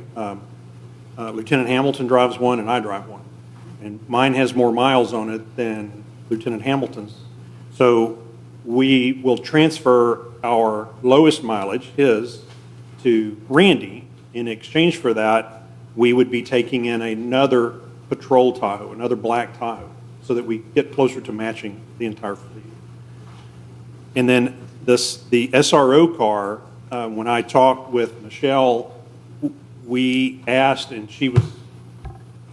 She left. She's hiding. She was okay with this. Instead of giving them a car and giving us $2,400, we were going to keep the SRO car. The SRO will continue to drive that. She basically drives it to and from the school. It is not on patrol. It doesn't do any high-speed activity. It's a 2016. So it's getting older, but it's still functional. But we would replace that car with another patrol car that matches the plans that y'all have outlined for me to do that. And it would go into patrol. So we have 7 of our own cars plus Randy's car, and that makes the 8 cars that we're going for. We are not looking to go with enterprise leasing. We're going with American National. A couple of reasons. One, at the end of the lease, we don't give those cars back. We get to keep them for $1. And we can keep them, we can sell them, we can do whatever we want with them. So if they're a great car, then we may get well over 5 years out of them. If we want to trade them in, we can do that. But it's whatever we want to do with them. American National is a well-known leasing company for government cars. One of my colleagues that I do a lot of my accreditation work with is the Decatur chief. He actually told me about them several years ago. I've talked with their staff at American National quite extensively over the last few months. They actually have 12 cities and 10 counties around the Texas area that they deal with. And I've actually talked with several of those, chiefs in other cities and folks, so they've had no issues with them. Now, each of those 8 cars we're getting, 6 of those would be truly patrol cars. Light bars, cages in the back for prisoners. One is for CID's replacement car. That CID vehicle right now is one of the silver looking, I call it silver, Tahoes that she's driving, but it's up to be returned. So it would be a black Tahoe, but it would not have markings or a light bar or anything on it, or a cage. So there's a lesser cost for the outfitting of it. And then the 8th vehicle, because Lieutenant Hamilton's vehicle would go to Randy, since it's the lower, we want to give Randy the best car of the 2. Lieutenant Hamilton's car goes to Randy, and then Lieutenant Hamilton receives a black Tahoe. It won't have a light bar, but it does have emergency equipment, lights and siren, a push bumper, radios, all of that. It will also have markings on the side, the full graphics. So of the 8, 7 of those will have full graphics on them. And then somewhere down the road, when the other 4 vehicles, which is four squad cars on the streets, plus my car, those would all then become the same vehicles. Right now, the 4 squad cars are already black. So what's going to happen is there'll only be one car that's not matching, and that would be my Explorer. And we'll just continue to drive that until it comes up for time to rotate out. But I want to let my number 2 have the new Tahoe versus me. I don't mind driving the other car. And the outfitting. That's why if you look, when you look at the packet, you see 3 different groups from Defender Supply. One of them says Patrol 6, that's for the 6 squad cars, and then there's one for CID and then one for his car, because each one has more or less equipment, so there's more or less of a cost. These, the outfitters, the car providers are all on the government procurement plan. So they've all been vetted by the state. We've looked at that. These are also, these 8 cars have been on hold from a dealer, and I owe him a really good steak dinner because he's held them longer than he was supposed to for us. So instead of having to wait for 2026 vehicles, which we're told is a 7 to 10% increase in cost, and they can't be ordered until September and would not be in until about March, and then typically an 8-month outfitting, these cars are ready to be moved to the outfitter. So they're brand new 2025s, but they're on the ground. So I'm looking to save that 7 to 10% that it would have cost more than what's here and move forward with that. And he has graciously held them until tomorrow. He knows we're having this meeting tonight, and if it gets approved, then we'll move forward with that. If not, those cars will get released, and then we'll be having to get into the purchasing conglomerate for the 2026. Now, some of that equipment, Quincy here can tell you, like on the cameras and stuff. He has some info on that because he was working on that. So our cameras are also coming up. So the camera systems that we have right now, Motorola's going away from the cameras that we have in our cars right now. We have 4 RE cameras in our car right now, so they've built new cameras, which are the M500s, I believe. So I got quotes from Motorola as well as Axon to see which one would give us the best price quote for moving forward with our camera system. So we had 6 patrol cars that weren't going to have cameras. We need new cameras for. It's 6 that would have to have new cameras no matter what. And then we had 4 that have the older cameras that wouldn't be able to be updated, but they would have still run for a year. So we're going to have to replace those cameras regardless. The same thing came up with our body cameras. Body cameras, we have V300s. They're up to the V700. So they were looking at replacing all of our body cameras. When I got the quotes, Motorola was quite a bit more than what Axon, just switch everything and go over with Axon. So Axon, which is pretty much cornered the market with the body cameras, kind of surprised me that they were actually less. So we were able to take those cameras, take the body cameras as well as the car cameras and add them to the loan for the cars as well. So everything is wrapped up into the same loan, and we wouldn't owe anything on it until next year.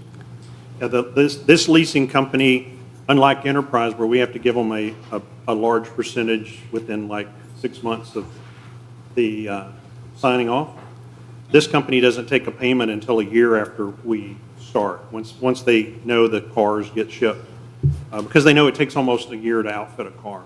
So they won't charge us. Axon is actually also doing this on a 5-year pay plan without interest. So we tied the cameras into the cars. The company was okay with that because they go in the cars. So instead of paying a large sum each year straight to Axon, we were able to get an even better price break and tie it all into the cars. So, and this would be for all 10. We'll have 10 cars in the fleet. 10 are that are patrol cars. The CID cars and those cars don't have cameras since they're not used for patrol use. We don't spend the money on a camera in a car that's not out there writing tickets and stuff. But all of the equipment, both lights, sirens, cameras, new radio, a couple of new radios that had to be updated are all tied into this on the 5-year payout. So we're not going to have any big payment to any one company. We'll just have a 5-year payment to these folks. And then at the end of that 5 years, we will own those 5 cars. I can't tell you when the other 4 are coming up from Enterprise because they don't run it as a yearly, you get it for so many years. They monitor the mileage and the value. They check the value, and then they come to us as the city and say, well, this year these are the cars we want back.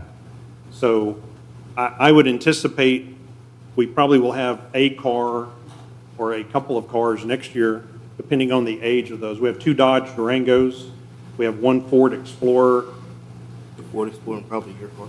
in my car. The newest car that's in there, that'll be the last one to come off, is the brand-new Tahoe that replaced the Explorer that was totaled, and that Tahoe just was on the streets just a couple of months ago. And it actually will be remarked or rebranded with the new markings, the reflective new markings. They're being shipped next week, actually, the markings are. We're going to have it taken over to the shop, those gray ones that you can't see off, and the reflective ones for safety and for visibility put on it. And that's what all of the cars will look like from that point forward. They'll all be black, and they'll all have those markings so they all match. The only thing that's not on that graphic is a 3x5 reflective United States and a 3x5 reflective Texas flag will be on each corner of the tailgate, trunk, whatever you want to call it. Turtle, it goes up. Hatch, yeah. Right. Thank you. Yeah, those actually ship today. They're shipping those separately to me, so we'll have those in, and we'll put them even on the current vehicles so that all the vehicles have that on. Is Taser and Exxon still tied in together? Yes. It's the same parent company. So we're 2 to the 5 years in on contract on Tasers, right? So that'll be up to 3? Correct. Okay, so, just curious. Thanks. So also with the Exxon cameras, I'll say this, so with the DA's office, Motorola, it took hours to file a case, so if everything is Exxon, Yeah, everything Exxon's will fantastic. flow a lot I totally smoother. agree. Yeah. Everything typically now, when we file criminal cases, is electronically done. So we electronically transfer the documents, which aren't hard to do. What becomes difficult is transferring all of the body cameras, all of the car camera, and all of the still photos that we take. All of that has to be sent to the district attorney and then to the courts electronically now. I can tell you, it's much nicer than when I started, and we printed it off and took a big folder down to them. And then, we thought it was great to put pictures on CD-ROMs until I was in Bexar County and they would lose them. And when I got to the 6th copy of the same case, and I told the DA I was going to send him a bill for redoing the CDs for him, we sort of came to an end with that. But now it's all electronic, and we see that it transfers and they get it, and if they have a question, they can pull it. And Exxon is much faster. It's the version that most places are going to. Not that Motorola doesn't have good stuff, but Motorola was not playing really nice in some ways. They're on the radio side, they're the big folks out there, so they sort of say, like, if you want our stuff, it's this, and if you don't like that, go find something else. Right. That wasn't good with me, because I told him I'd go see Harris, and I'd get Harris radios, and he turned as white as your glass there. I know the majority of all the county agencies are on Axon now, so it's making it a lot easier. Yeah, and that's what we're working towards, is trying to get, as we have to change something, to go to what is the most common for the county, so that everyone has an easier way of obtaining the data, especially for the courts, the county courts and the district courts, because that's where most of our cases, well, all of our main cases, we do have a few of these videos that go to our city court, but we just pull those and provide them to our prosecutor. Perfect. But I've looked at these. I've been buying cars for about 15 years. This is actually the first time I'll be leasing a vehicle group.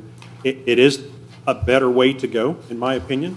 If I was buying these cars outright, like at my last apartment, I would be asking you for over $900,000 tonight, and I would need a check for that tomorrow so that we could get that done. We wouldn't like that. We're not going to have to do that. Nope. And we're not even going to have to pay the amount of this until late in next year's budget. So it'll just be sitting there making interest. And then there is a little bit of residual of the enterprise cars that's still there. We will turn in those cars, the 6 that they have, but we will not be getting more from them. So we actually will get the credit back for that. They would normally apply to the new ones, but that credit will be spread across the city's bill for any of the other cars, because our Public Works Department, our Fire Marshal, as you'll hear in just a minute, the Parks has a vehicle, City Hall has a couple of vehicles. That money will be spread across and lower the cost for them.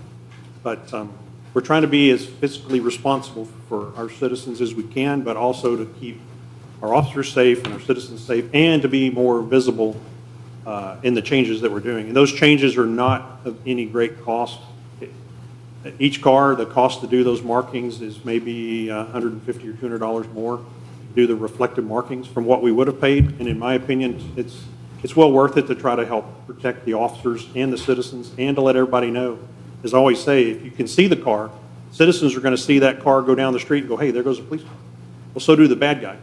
Right. When they're checking out your neighborhood and looking for where they want to break in, and they're going, oh, there goes a police car. Oh, nope, there's another one. No, we better go somewhere else.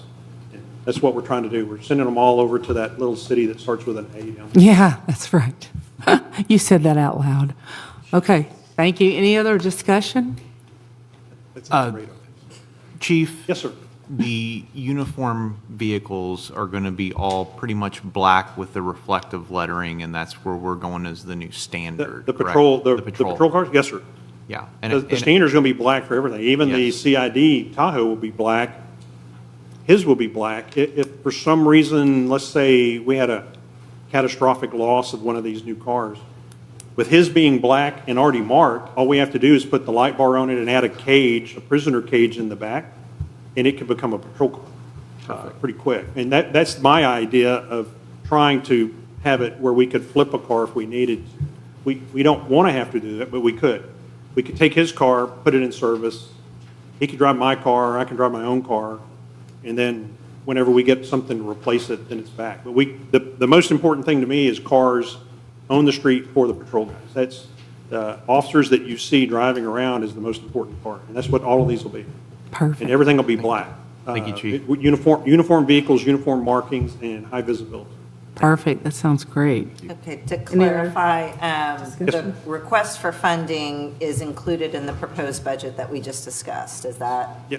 Right? Yes, Yeah, it yes, is. ma'am. I was watching him shake because when the city manager worked with me, he had already plugged that in. Yes. So we're basically just committing to including this in the budget that we approve Yes. next month? And that's Right. for these, and it also includes some residual for what we still have to pay on the last other car. That was added in. Okay, so do we have a motion to approve? Make a motion to approve as presented. Second? Second. Okay, all in favor? Any opposed? You don't get the vote. Okay, I tell you what, we're going to take a 5-minute break at 7:41. So let's take a 5-minute break if we can. Thank you, council, for that. We do appreciate that. Thank you. Thank you.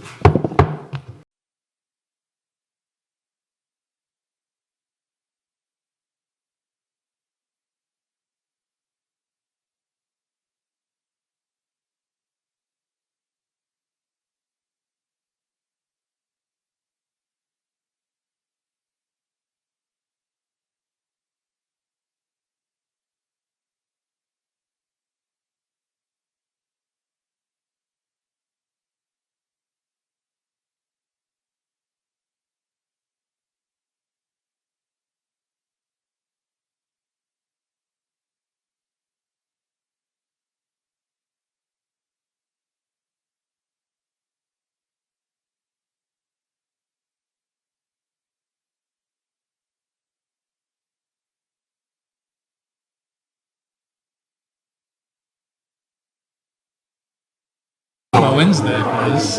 What time does Sonic close? I have a flight. I have to leave at 6:45 tomorrow morning.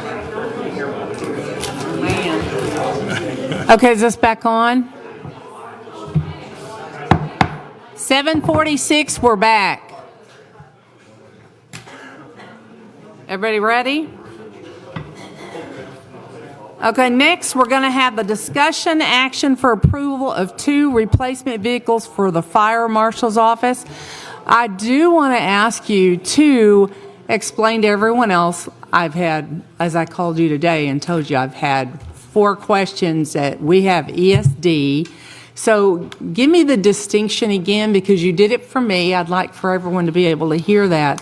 Why we're doing vehicles for the marshal's office, because you do so many different things. Kind of describe that if you can. Sure. Thank you. The fire marshal's office is a city department versus the ESD department. Can't hear you. I'm sorry.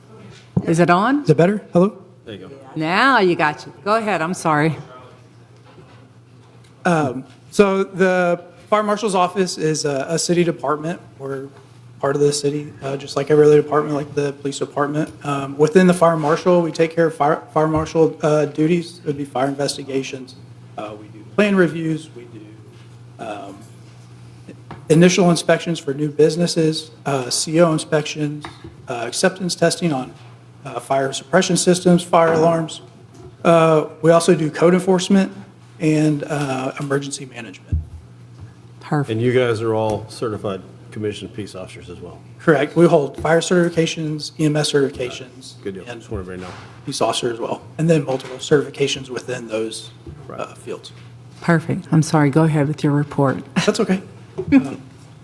So I'm seeking approval to replace 2 vehicles. Currently, the fire marshal's office has 2 vehicles allocated to the department. I want to thank Chief Lacey for being so thorough because we're literally doing the exact same thing. Same vendor, same financing. We're moving from 2 Ford F-250s that are due back on the enterprise lease to 2 Chevrolet half-ton pickups. Okay. Be happy to take any questions if anyone has any questions. Discussion, anyone on that? I think Ray covered everything. Yeah, Ray, We can recap all of it if you'd like. he's very detailed, he's got that. So basically, if that's all of the discussion, is there a motion to approve? I make a motion to approve as presented. And a second? Second. 2 seconds. Okay, all those in favor? Okay, any opposed? No, we are good. Taken care of. Thank you. Okay, and I'm skipping 8, since there's nothing really to discuss on that. I was the one that put that on initially, but what we're doing is we changed the time frame for the applications for the committee to August 1st is when they're due. So we don't have really anything on that. We'll go over it for the August 12th meeting. There'll be more to talk about. I'll ask that we get everyone interested. Please submit your application online, or we probably have some here. If you will do that to be on our home rule committee, that would be lovely. So we'd like to have people do that. Gene Martin asked for his 5 minutes on this. Well, okay. I'll say a couple things. Surprise. But I don't think I'll use all 300 seconds. If we're not talking about this item, we need to talk about the item for him to be able to speak about it, correct? Well, I think we just talked about the applications, which is all we really have right now to talk about, I think. Was the change of point of information, was the change of date from August 1st, what was the original date? It was the middle of July, I We were guess. talking about we were going to do the July 22nd meeting to Right. select, so. So we are changing something, right? We did already. Did we not? The June. Not really. Approve changing June the timeline? 24th meeting. Not really. You had a proposal in your information packet that said July 15th, and then July 15th was never actually discussed by anybody on this panel, and you went ahead and approved August 1st. Yeah, So the does it- motion we had last time was for August 1st, to accept the application with deadline of August 1st. That's how I. Okay. Thank you for the point of information. Does my 5 minutes start now? You can go now. Anyway, I'm really excited about getting something going. We're obviously not going to get it done by November to be on the ballot, but I'm really hopeful that this won't drag out so we miss being able to get it on the next May ballot. Just saying about that. And Mr. Cheshire gave a really good presentation 2 meetings ago, but I think there's a couple of other things that the home rule actually benefits the city. For instance, it'll double the size of the ETJ. You all knew that, right? I'm sorry, it'll do what? Double the size of what? The ETJ? Oh, the ETJ. Right. Yeah, okay. I didn't understand what you were saying. No, it's just a little detail. And I've looked at, I sent a copy of the kind of obsolete version of the home rule charter to Mr. Gilliland, and I've looked through that. I think we did a pretty good job, but obviously there have been things that have changed, like state law changed how eminent domain is allowed. So that kind of thing would have to be updated anyway. Anyway, I just wanted to say I'm kind of excited to see how this goes and look forward to it. Thank you. Perfect. Thank you, Gene. Madam Mayor, may I ask a question to Mr. Martin, please? Okay. It's okay. It's okay with me, too. Do we think it's better to have a vote in May where turnout is typically extremely low, or do we wait till November where we know turnout is going to be very, typically pretty good for Willow Park? That's a really good question, Mr. Contreras. What I would say is that if this is advertised properly, maybe we'll get a good turnout in May for a change, because the people who actually run what goes on are the people who get up off the couch and go vote. And don't we have I've city been kind of council? pushing people for that for a while myself. But, I think it was 1992 I first really understood the word apathy. Does that answer your question? Thank you. It does. Thanks, Gene. So, yeah, we do have council members up in May, don't we? Yeah, every May. Every May. Right? Yeah. Okay. So we'll see how that goes. Okay, moving on. 2024-2025 mid-year staff report on Public Works. I suggest Yes. that we have all read them in our packet, and Okay. does anyone have any questions for any staff members rather than having 9 through 16, you want to them skip? present? I mean, does any council member, sorry to speak over you, Teresa, just trying to move it along, but I've already told the staff, great reports, everything I saw in them was great, so I actually don't have any questions for any of the reports. Okay. And there's no action on it, so we can move on. Okay. So I don't have a question, but does the crowd have a question? Because this was supposed to be more Marcy of an just- open session, and I'm sorry, Ms. Galley, for interrupting you. No, no problem. I was just going to say, if you want to do that, do consent agenda maybe. I would agree, yes. But I did look through the packet most of it. And I have no questions. Okay. So, moving on. All right. Without objection, I'd like to move items 22 and 23 above, because we're going to have very lengthy executive session. We have a lot of things listed here. So I'd like to first have if the city manager has any comments. Brian, would you like to have? Yes, you I'd have just some like to keep Dina and her family. She's out tonight for a medical emergency. Just keep her and her husband in your thoughts and prayers. Okay. All right. Thank you for that. I would like to reserve my right for council member comments after executive session. Okay. We'll make a note of that you want to do that. Basically, what I want to say on the mayor's comments, I am trying to be out in the neighborhoods. I've gone with 2 ride-alongs with the police. I've gone to their active shooter certification that they had to do, so I went to that.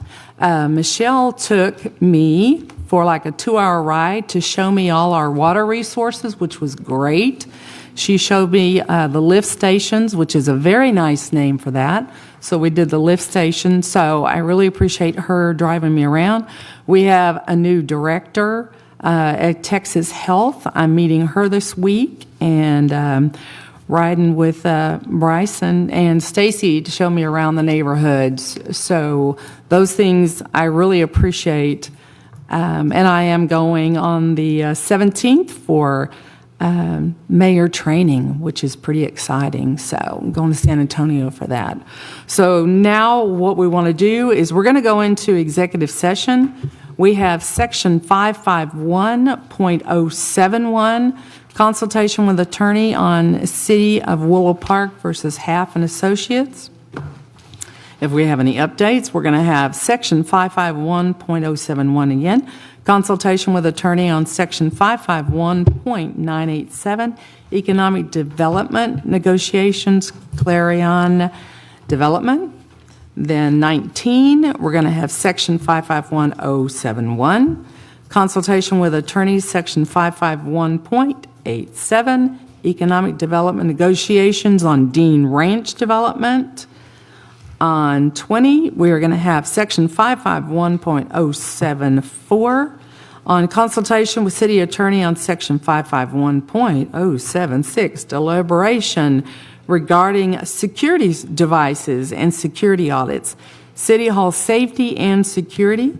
And last, on 21, we're going to have 551.071, consultation with attorney, Section 551.074, personnel matters with city manager. And at 7:58, we're going to go into executive session. Thank you.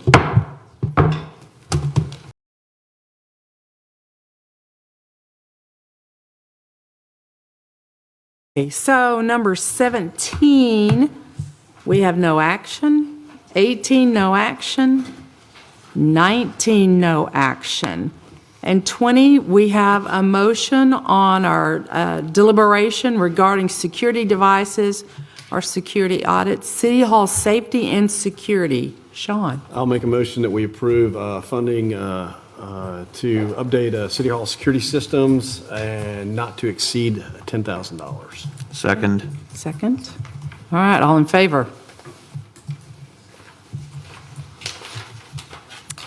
Okay. Number 21, we have no action.